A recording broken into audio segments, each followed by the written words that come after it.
Hello दोस्तों, आखिर क्या है स्यमंतक मणि का राज? आखिर क्यों श्री कृष्ण जी ने किया शतधन्वा का वध?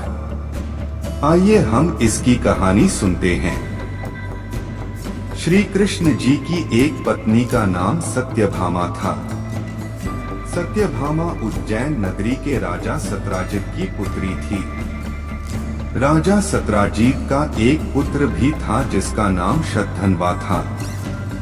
राजा सत्राजित भगवान सूर्य देव के बहुत बड़े भक्त थे। सूर्य देव ने उनकी भक्ति से प्रसन्न होकर उन्हें एक मणि दिया था जिससे सूर्य के समान तेज प्रकाशित होता था। इसी मणि का नाम स्यमंतक मणि था। ये मणि इतना सुंदर था कि इसे हर कोई पाना चाहता था। एक बार भगवान श्री कृष्ण बलराम जी के साथ हस्तिनापुर गए। उनके हस्तिनापुर चले जाने के बाद अक्रूर और कृतवर्मा ने शतधन्वा को स्यमंतक मणि छीनने के लिए उकसाया। शतधन्वा बड़े दुष्ट और पापी स्वभाव का मनुष्य था। अक्रूर और कृतवर्मा के बहकाने पर उसने लोभवश सोए हुए सत्राजित को मौत के घाट उतार दिया और मणि लेकर वहां से चला गया। शतधन्वा द्वारा अपने पिता के मारे जाने का समाचार सुनकर सत्यभामा शोकातुर होकर रोने लगी। फिर भगवान श्री कृष्ण का स्मरण कर उसने यह प्रतिज्ञा की कि जब तक श्री कृष्ण शतधन्वा का वध नहीं कर देंगे वह अपने पिता का दाह संस्कार नहीं होने देगी। इसके बाद उसने हस्तिनापुर जाकर श्री कृष्ण को सारी घटना से अवगत कराया। वे उसी समय सत्यभामा और बलराम जी के साथ हस्तिनापुर से द्वारिका लौट आए। द्वारिका पहुंचकर उन्होंने शतधन्वा को बंदी बनाने का आदेश दे दिया। जब शतधन्वा को ज्ञात हुआ कि श्री कृष्ण ने उसे बंदी बनाने का आदेश दे दिया है तो वह भयभीत होकर कृतवर्मा और अक्रूर के पास गया और उनसे सहायता की प्रार्थना की, किंतु उन्होंने सहायता करने से इनकार कर दिया।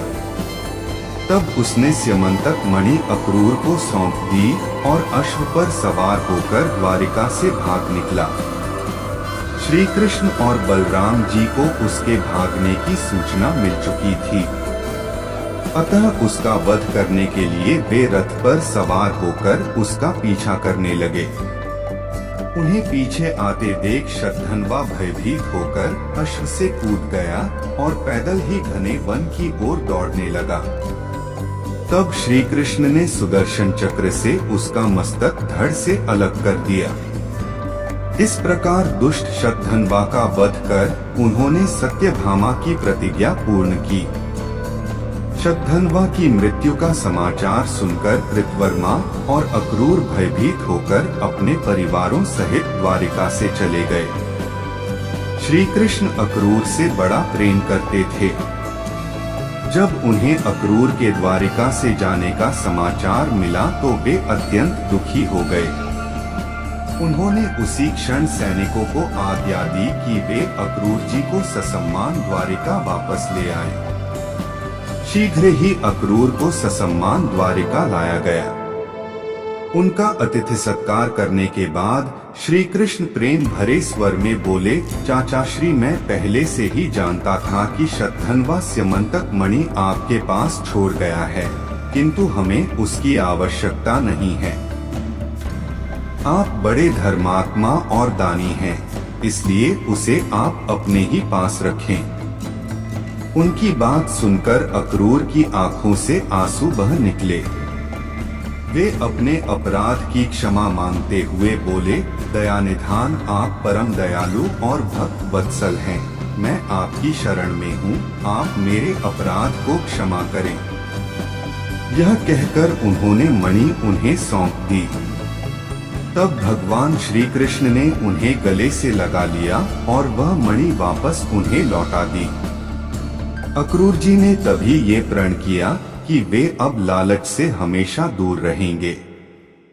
दोस्तों, हमें अपने जीवन में कभी लालच नहीं करना चाहिए, क्योंकि लालच बुरी बला होती है।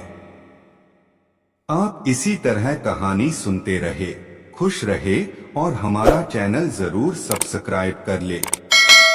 धन्यवाद।